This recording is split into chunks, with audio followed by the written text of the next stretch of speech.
Om Swastiastu. Perkenalkan, saya Putika Ivera Dianata, NIM 2010111021 dari Program Studi Administrasi Rumah Sakit. Saya ingin memaparkan materi tentang konsep dasar perencanaan. Konsep pembahasan saya kali ini mengenai pengertian perencanaan, tujuan dari perencanaan, sasaran organisasi, tipe perencanaan, proses MBO dalam perencanaan, serta kebaikan dan kekurangan MBO. Adapun fungsi dari manajemen, yang pertama ada perencanaan. Perencanaan atau planning adalah suatu proses menentukan hal-hal yang ingin dicapai pada masa depan. Yang kedua ada pengorganisasi atau organisme, adalah langkah untuk menetapkan penggolongan dan mengatur sebagai kegiatan wewenang oleh pimpinan kepada staf dalam rangka mencapai tujuan organisasi. Yang ketiga ada penggerakan dan pengarahan atau directing, adalah fungsi manajemen yang berhubungan dengan usaha memberi bimbingan, saran, perintah-perintah agar tugas dapat dilaksanakan dengan baik.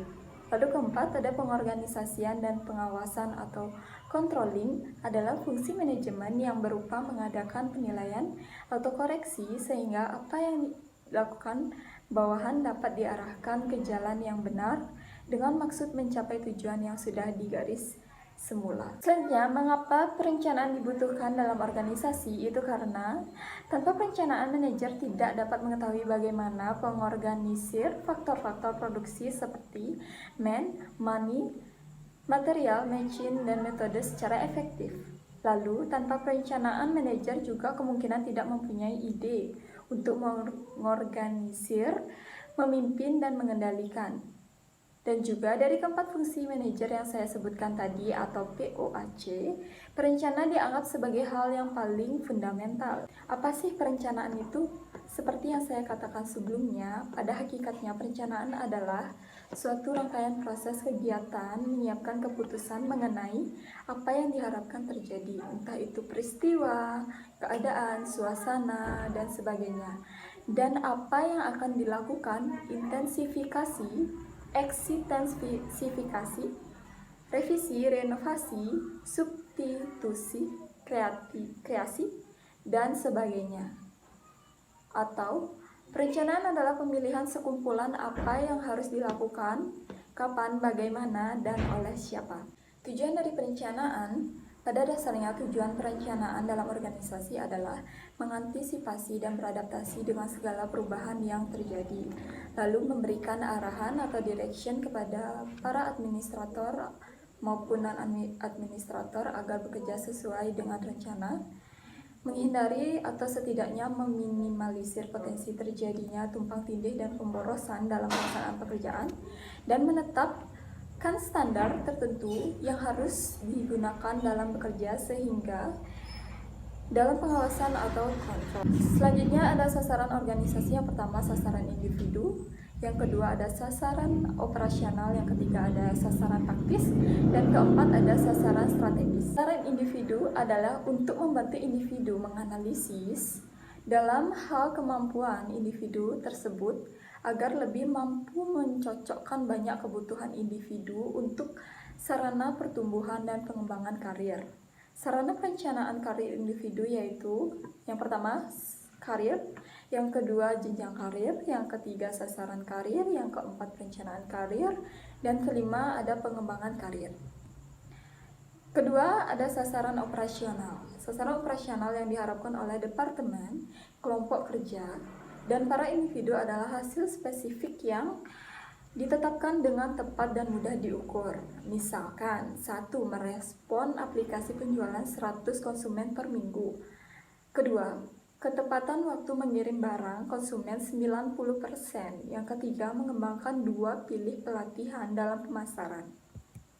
Yang ketiga, ada sasaran taktis. Sasaran taktis merupakan bagian cara meraih sasaran strategis yang dapat memberikan kontribusi terhadap pertumbuhan dan pengembangan karyawan. Sasaran taktis yang harus diaplikasikan pada manajemen tingkat menengah dengan mengharapkan hasil yang diraih oleh divisi maupun departemen. Contoh, organisasi memiliki sasaran taktis untuk mengadakan pelatihan dalam pemasaran bagi karyawannya di divisi atau departemen pemasaran sebagai bagian dari program pelatihan karyawan secara komprehensif. Selanjutnya ada sasaran strategis. Sasaran strategis sering disebut sasaran resmi atau official goals karena merupakan pernyataan apa yang ingin diraih organisasi. Lalu ada sasaran organisasi. Sasaran organisasi adalah sasaran yang ada di puncak hierarki sasaran, yang merupakan alasan eksistensi organisasi. Ada tahap dasar perencanaan, yaitu ada 4 tahap. Yang pertama, tetapkan tujuan. Tahap kedua, tetapkan strategi sekarang. Yang ketiga, tentukan bantuan dan rintangan. Dan keempat, kembangkan seperangkat tindakan untuk mencapai tujuan. Lalu ada jenis-jenis perencanaan organisasi. Yang pertama, perencanaan strategis. Yang kedua, perencanaan taktis. Dan ketiga, perencanaan teknis serta perencanaan individu. Perencanaan atau planning ditinjau dari dimensi waktu, yaitu ada jangka panjang, jangka menengah, jangka pendek. Jangka panjang yaitu sasaran perencanaan strategis berkisar 5 tahun ke atas. Lalu jangka menengah sasaran taktis perusahaan berkisaran 1-5 tahun.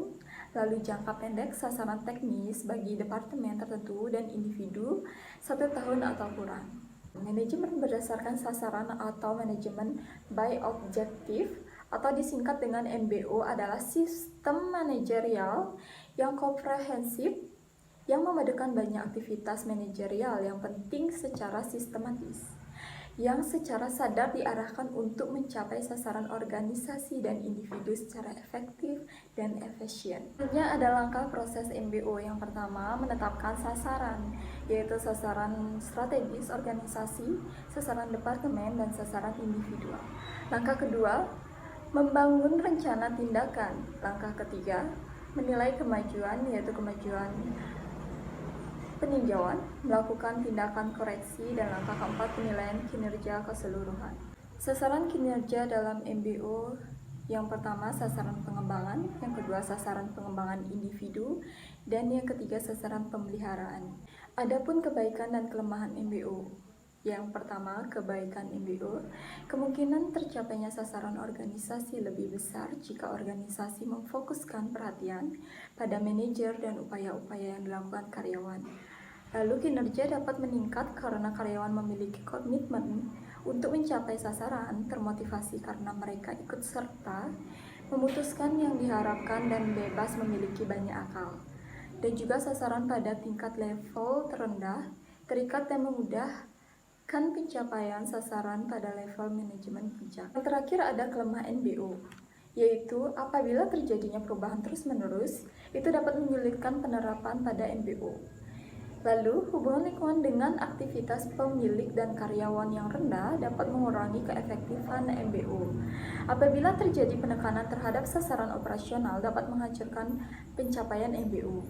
Masalah lain yang muncul dalam organisasi mekanis adalah adanya tugas-tugas yang kurang mendukung partisipasi dapat merusak proses MBO.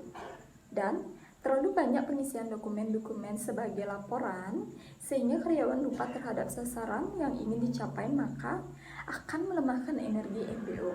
Sekian pemaparan materi saya mengenai konsep dasar perencanaan. Saya ucapkan terima kasih. Om Santi Santi Santi.